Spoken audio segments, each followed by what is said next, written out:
Hi and welcome. Today I'm going to talk to you about some things that shocked me when I moved to Denmark. So stay tuned.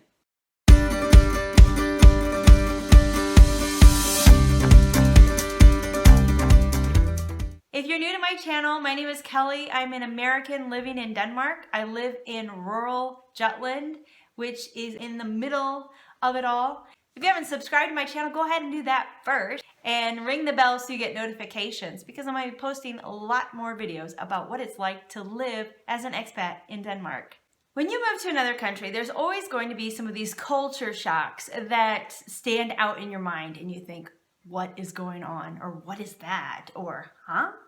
When I moved to Denmark, there were some that maybe were a little bit more subtle than others. Some shocked my socks off, and others were just like, okay. So in no particular order, here are the things that shocked me when I moved to Denmark. Well, first off is that I'm married to a Danish man. So I've learned a lot about Denmark through just being married to him and visiting his family. Number one is potatoes. Potatoes, potatoes, potatoes. Now, people love potatoes. That's just something that we have as a staple in many of our diets. Some of you maybe not.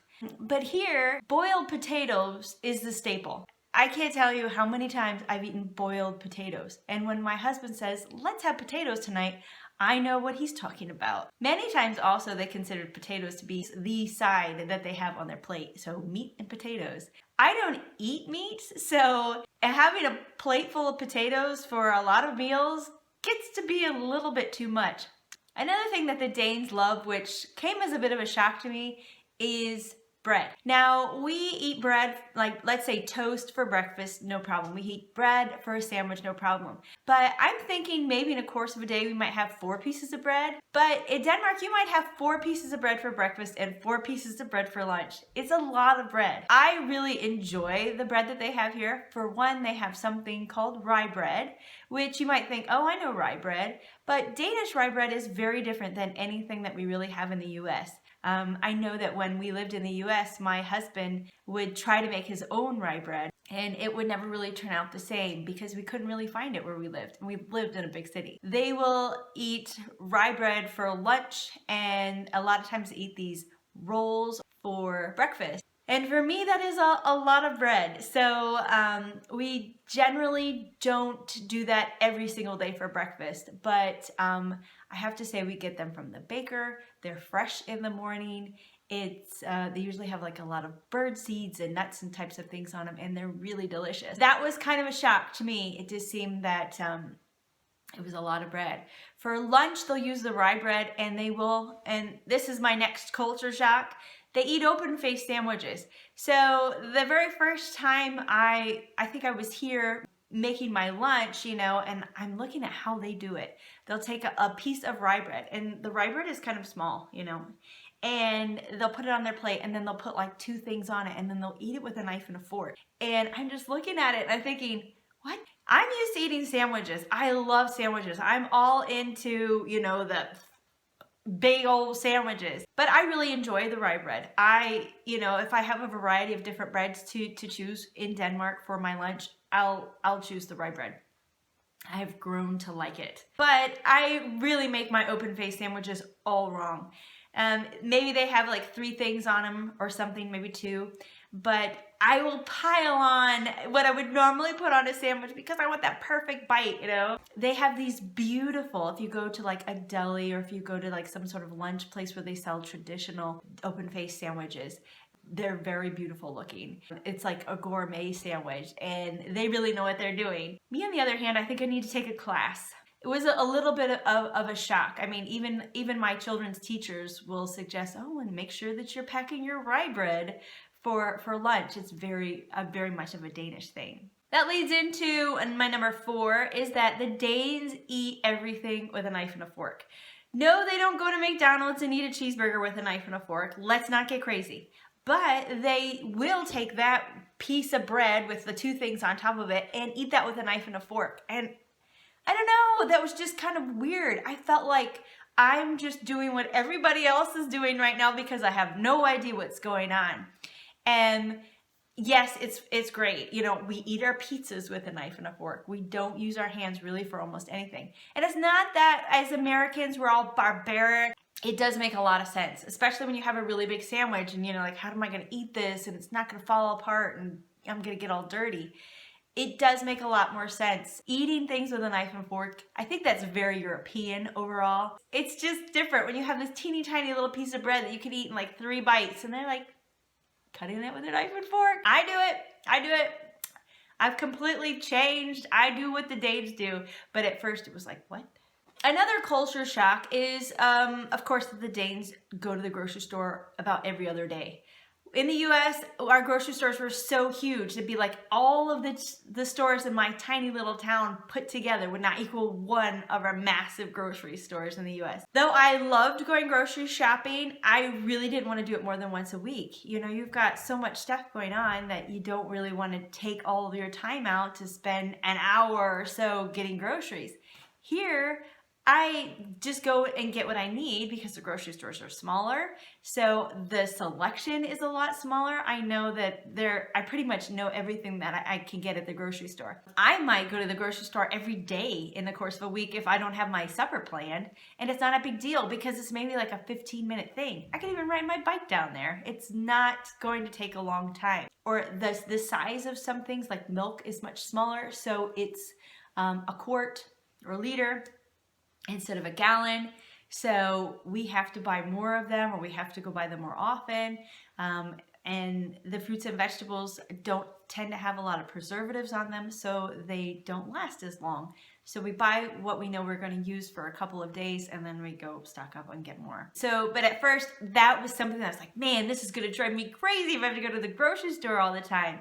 But really, it doesn't. These are culture shocks, but really things that I've adapted to. Another shock for me is the fact that in Denmark, they have active senior citizens. It's not to say that we don't, but I think when people get to be a certain age in the US, they tend to kind of gravitate towards more senior citizen type activities. They don't go out and run marathons or go mountain biking, for example. But the senior citizens in Denmark are so active.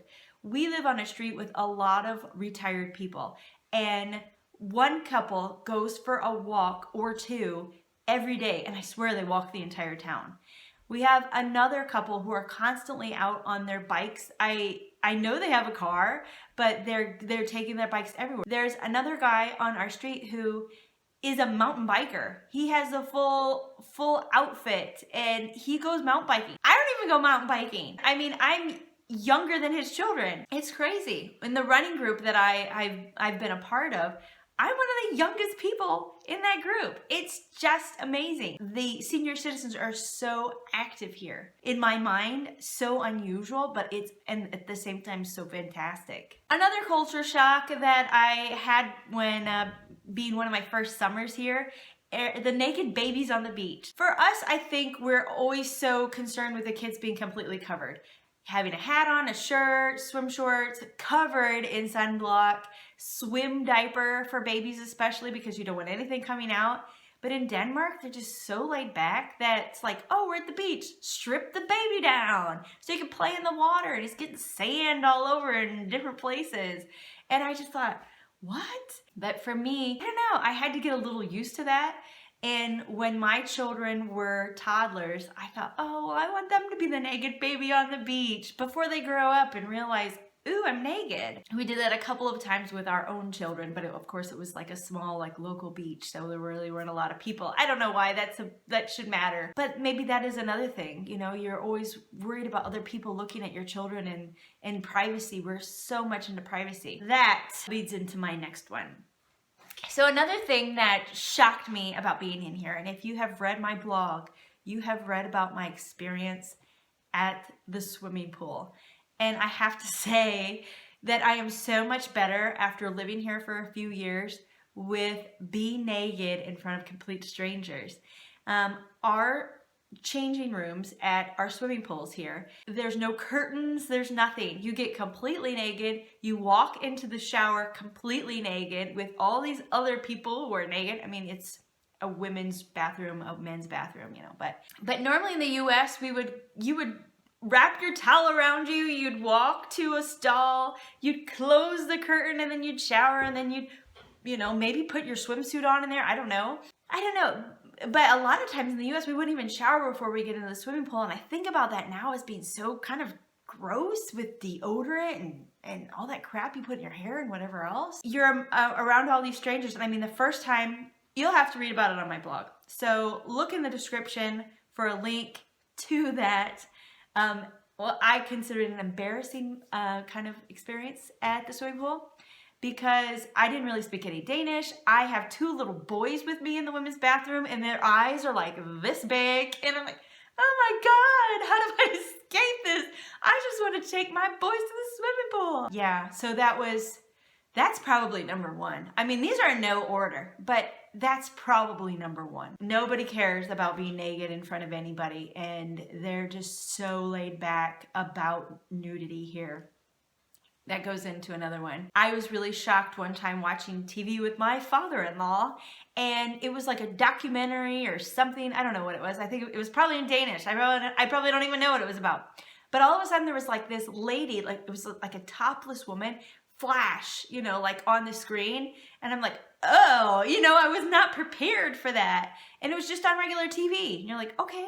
Or, the ladies at the beach. Sometimes there are topless women at the beach. And you're just like, okay. Yeah, I don't know. After living here a few years, I'm not as shocked by it. I mean, it's the human body. I breastfed my children. I never was ashamed of that. It's a body, I'm not ashamed of myself. But I just think that going from maybe a culture where we cover ourselves up, we have privacy when it comes to nudity and things like that, to one that's very open. There wasn't a little transition for me to move from one to another, but I'm much easier. I just tell myself, hey, nobody else feels weird about it. You go ahead and shower. You don't think anything of it. You just, wash your parts in front of strangers. Ooh, I don't want to think about it, but yeah, it gets a little bit easier. Kind of a negative thing.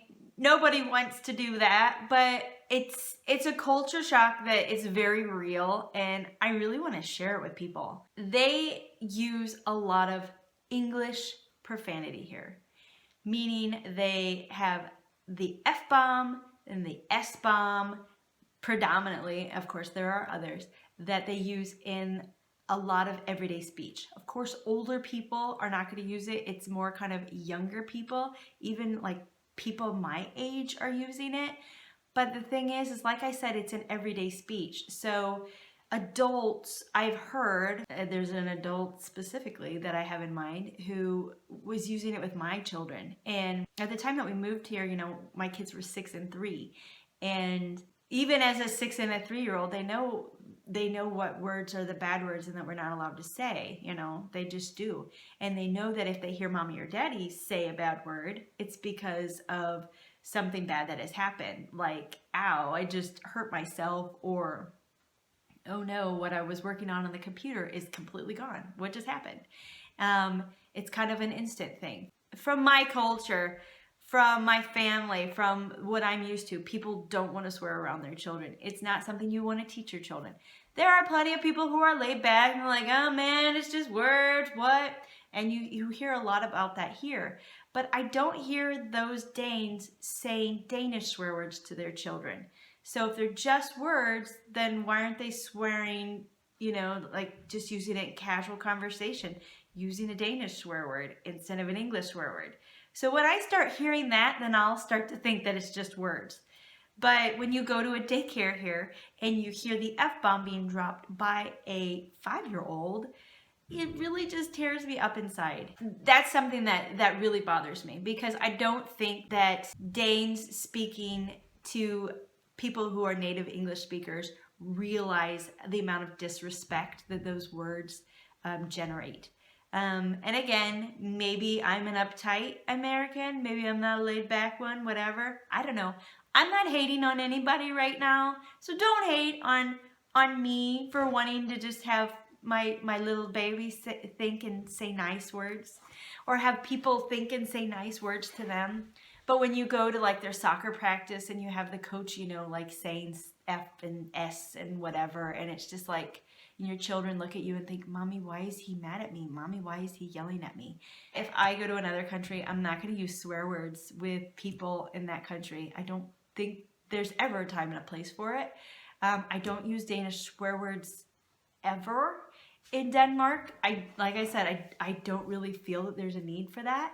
I think I could communicate in other ways. And that's just one thing that I was disappointed by when I moved here. And maybe people didn't know that we were English speakers, but I think a lot of people just don't realize of how offended, really, that English speakers maybe I am when we hear those things, especially when we hear them from small children. I mean, I'm an adult, I can deal with things, but I really just don't like when people swear at my children. I know for my children, they know what is right and wrong. And I say, you know what, the other kids can do what it is that they do, but you just need to make sure that you know what proper things are to say. They have to communicate with other people in English. They have to communicate with American family members and British friends, and they should know what is appropriate and what is not. Another culture shock, I guess I could say, and I don't know if this is so much a culture shock, but yeah, I think it is. You will find a lot of Danes wearing socks and sandals. And I keep thinking, if it's cold enough for socks, why are you wearing sandals? If it's warm enough for sandals, why are you wearing socks? I don't understand. My children will often, I'll put my sandals on over my socks and they go, take your socks off. They're gonna get filled with sand. But yeah, you know, and it's funny when I talk to my husband about it and I say, you know, yeah, you guys like to wear socks and sandals here. And he'll say, oh, no, we don't. And then he'll go out, you know, with his socks and his sandals on. I'm like, what are you doing? What? And to be completely fair, I had a friend in the US. He always wore socks and sandals. Yeah, I don't know. One thing that shocked me okay, I live in a small town, but when I go towards the bigger town, or, you know, what I might consider to be a bigger road in Denmark, there are no lights on the road. In the US, I lived outside of Chicago, so there are a lot of really big lights showing you the way. So you were never really in the dark on the road. It was very lit and very easy to see. That makes it very helpful when you get those massive snows like we do in the Midwest. It's so difficult sometimes because we're surrounded by farmland. There's no way that I'm able to see. So for 6 months out of the year, it's very dark here. It gets dark early and it stays dark for a long time and you can't see where you are. So that was one thing. It's like, oh my gosh, why is it so dark here? So that was a little bit shocking. It would be really helpful to have lights that show the way along the roads. Another thing is the showers in Denmark. A lot of times there's no division between where the shower floor is and the other floor, so it can go out. The floors kind of slant so they could go in the drain, but I guess they weren't going as fast enough. And it was just like, oh my gosh, this is crazy. So what do? We have to actually squeegee. And I don't know what the word is for that. My kids are like, what's squeegee? And I'm like, I don't know. Is there a better word? We have to take one of these squeegee things and we have to actually squeegee down the wall because it's all tile. So the water all goes down to the drain. You know, when I was a kid, we'd have these fiberglass tubs and my parents were always like, wipe it down with your towel. But we actually have to squeegee every time we get out of the shower. So that was a bit of a culture shock. But another culture shock, yeah, the list keeps going, is that there are almost no garages in Denmark. I actually have a garage. There's no door on it. So could it be considered a carport? I don't know. It's got a roof. It's got sides to it. But yeah, but there's no door to it. I know there are a few people in our neighborhood who have an actual garage, but it's very, very few. Most people just have a carport. The weather doesn't get really bad here to the point where you would need to keep your car in, like in the US where we have these huge snowfalls where it's nice to have a garage, but carports work just fine. But that was something that was a little bit surprising, I think, to me. Thanks so much for watching my video. I really hope that you learned a little bit about what my experience living in Denmark has been like, of how maybe I've adjusted a little bit. Give this video a thumbs up if you liked it, if you learned something. and ring the bell so you get some notifications of the next time that I post a video. If you haven't subscribed to my channel during this video, that red subscribe button is still waiting for you, so go ahead and click that now. So have you moved to another country? What culture shocks have you experienced? Are there some things that you have been shocked by right away, but then maybe you've adjusted to and kind of like? Or are there some things that really kind of touch a nerve with you and that really bother you? Are you someone who travels around a lot and has had to adjust to different cultures? Tell me about it in the comments. I really would love to hear about your experiences. Do you have any questions for me about different things about being an American versus being an expat in Denmark? I would love to read your questions and maybe answer them in an upcoming video. I'm really glad that you came along today for the journey, and I hope to see you again. Take care.